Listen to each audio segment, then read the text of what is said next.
Donc pour se préparer à la mort, nous avons vu qu'il fallait d'abord méditer sur sa finitude. Le deuxième point très important, c'est de pouvoir, communiquer avec ses proches et avec le monde médical dans un climat de vérité. Je voudrais dire d'abord quelque chose sur ce climat de vérité, qui est très important, car lorsqu'on est dans une conspiration du silence, lorsque les médecins font croire qu'on pourrait peut-être guérir ou qu'on va peut-être faire un énième traitement, heu, ils ne permettent pas à la personne de se préparer à la mort et ils, envoient un une sorte de message qui fait que, celui qui va mourir, à qui on raconte des histoires, mais qui n'est pas idiot, qui sait très bien, heu, en sentant son corps, qu'en fait, il n'en a plus pour longtemps, eh bien, ce mourant ne va pas oser aborder la question, à oser parler de ses peurs, oser parler de ce qu'il souhaite aux autres et puis il va essayer de les protéger et puis les proches, eux aussi vont essayer de protéger le mourant et donc ne vont pas aborder la question avec lui. Donc chacun est dans son coin, il y a un fossé de solitude entre tout le monde et ça ne permet pas de se préparer à la mort. Donc la première condition, c'est de pouvoir communiquer dans un climat de vérité. Alors, bien sûr, quand quelqu'un dit: «Est-ce que je vais mourir bientôt? Pourquoi la mort ne vient pas me chercher? Docteur, j'en ai pour combien de temps?» Quelle est la bonne réponse? Comme personne ne sait en fait quel est le temps qui reste à vivre parce que c'est un secret, c'est le secret du corps de celui qui va mourir et qu'on a souvent des surprises parce que on ne peut pas donner un pronostic mortel chiffré. On ne peut pas dire: «Vous en avez pour 6 mois», parce que c'est statistique, mais ça ne correspond peut-être pas du tout à la réalité de celui qui va mourir. Donc il faut savoir dire la vérité, c'est-à-dire: «Je ne peux plus vous guérir», ça c'est une vérité, mais ce n'est pas pour autant que vous n'avez pas du temps encore à vivre et ce temps vous appartient. Ce temps, c'est votre secret, c'est votre mystère et là, on rend à la personne quelque chose qui lui appartient.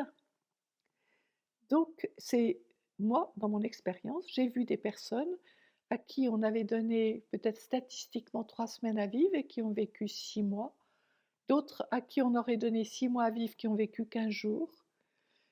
Je donne l'exemple célèbre de François Mitterrand à qui les médecins avaient donné 3 ans à vivre et qui en fait, a vécu, 12 ans de plus que son espérance de vie, donnée par les médecins. Donc climat de vérité.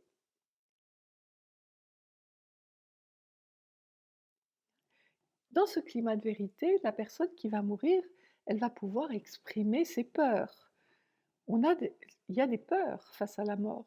Tout le monde n'a pas les mêmes, mais les 3 grandes peurs, les 4 grandes peurs, je dirais que l'on identifie, c'est d'abord la peur de souffrir, la peur d'être prolongé par des traitements souvent inutiles, d'être forcé à s'alimenter. Troisième peur, celle de ne pas être accompagné, de mourir seul. Quatrième peur, la peur de faire de la peine à ses proches en mourant. Donc ces peurs, elles doivent être exprimées. Elles doivent être exprimées parce que, à la fois, je dirais, le médecin doit pouvoir s'engager, par exemple la peur de souffrir ou d'être prolongé inutilement, le médecin doit pouvoir avoir une conversation franche sur cette question. J'ai les moyens de vous soulager, je vous soulagerai, il doit pouvoir s'engager, c'est un contrat de non-abandon. Il doit pouvoir respecter quand la personne dit: «Moi, je n'ai pas envie qu'on me prolonge, j'ai juste envie qu'on me laisse glisser doucement dans la mort, je ne veux pas qu'on me force à m'alimenter». Ça doit être respecté et à cette occasion, je répète ce qui a été mon expérience car je l'ai vécu avec ma belle-mère. Terminer sa vie en cessant de s'alimenter et même de boire ne fait pas souffrir. C'est au contraire une fin de vie toute douce et qui, permet de partir très sereinement.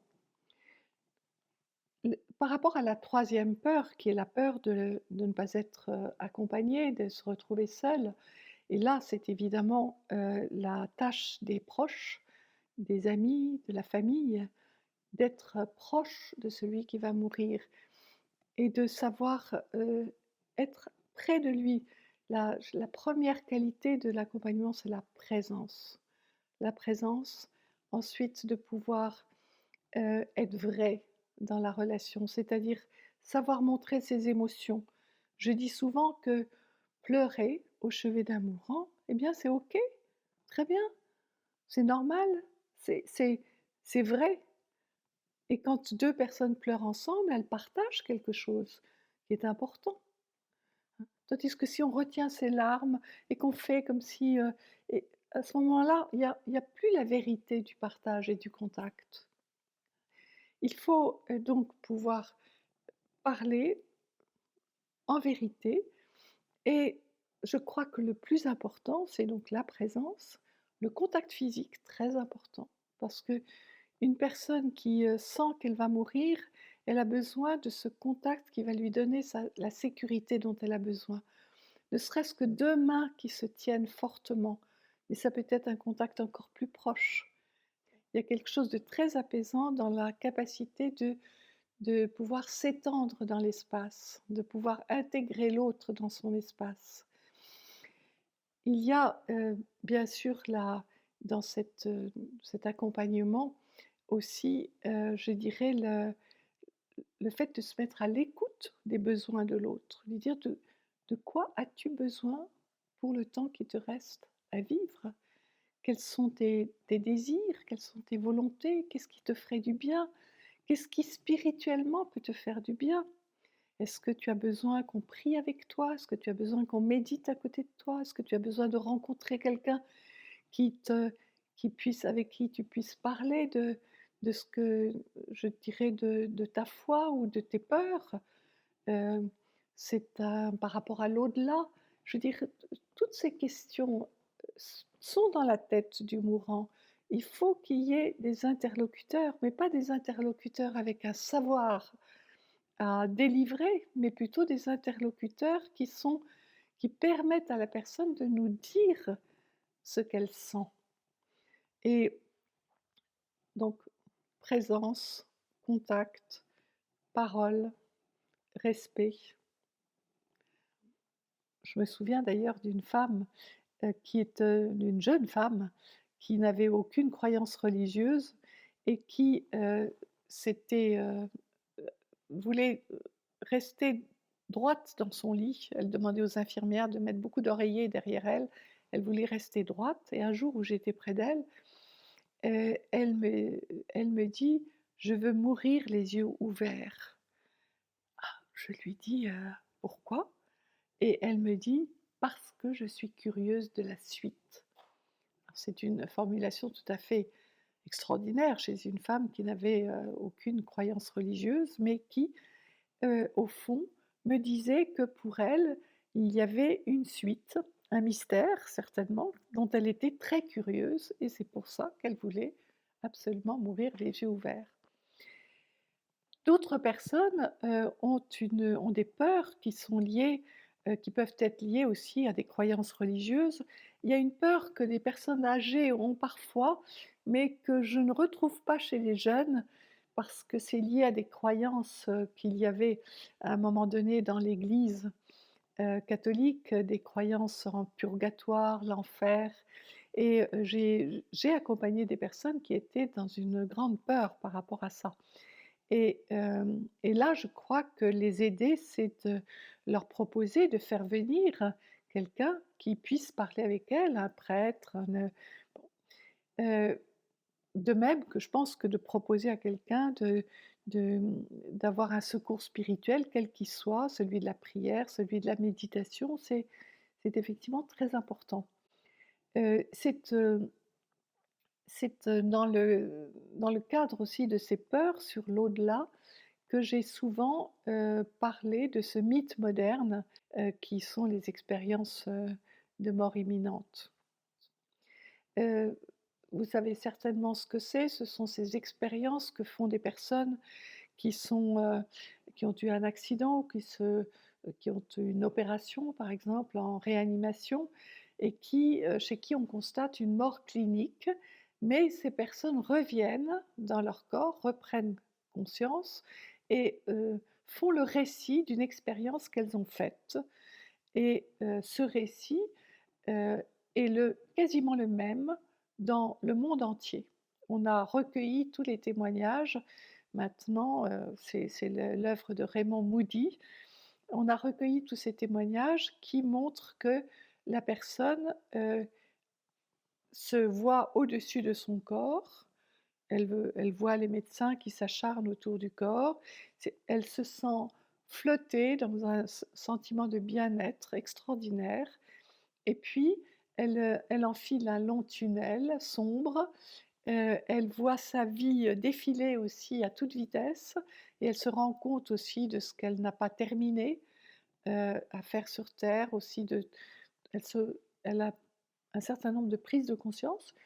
Elle voit aussi la lumière au fond du tunnel avec les êtres décédés qui sont là, comme un comité d'accueil et puis elle décide de revenir parce qu'elle sent qu'elle n'a pas terminé sa tâche sur terre et donc elle raconte toutes ces personnes le retour dans leur corps, qui est un retour pénible, un peu comme si on enfilait une combinaison de plongée étroite.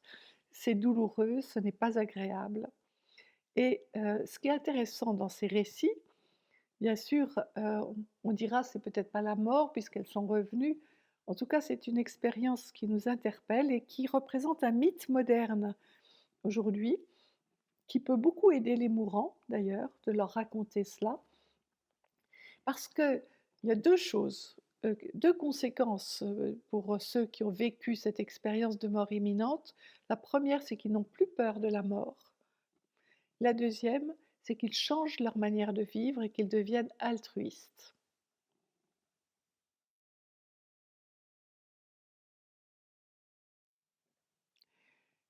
Le troisième point très important pour se préparer à mourir, c'est de pouvoir vivre ce que j'appelle le travail du trépas.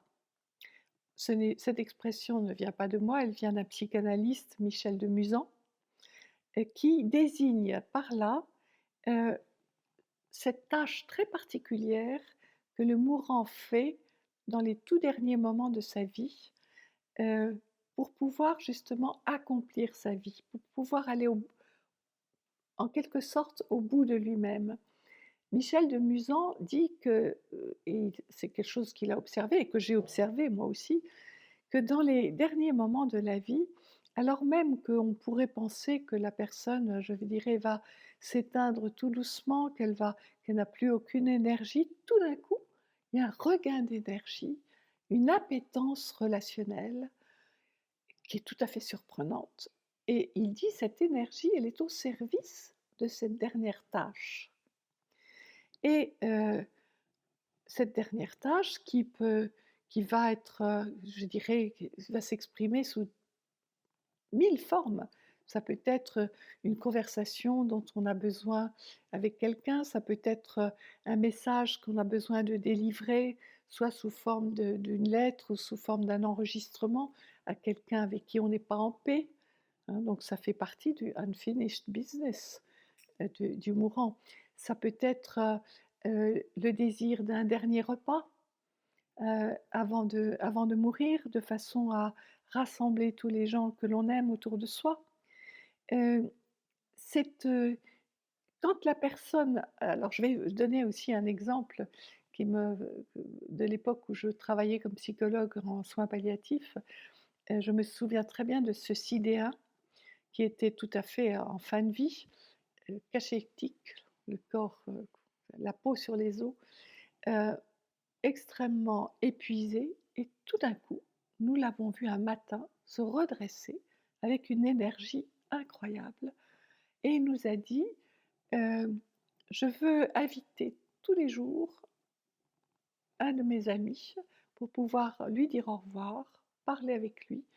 Je vais commander chez Ediard, qui est un célèbre traiteur parisien, un excellent repas et alors il avait de l'argent, pas d'enfant qu'il laissait derrière soi, donc il se dit au fond, «Autant dépenser l'argent que j'ai à faire plaisir à mes amis», et donc il a mis ça en place et tous les jours, un ami est venu avec lequel il a parlé.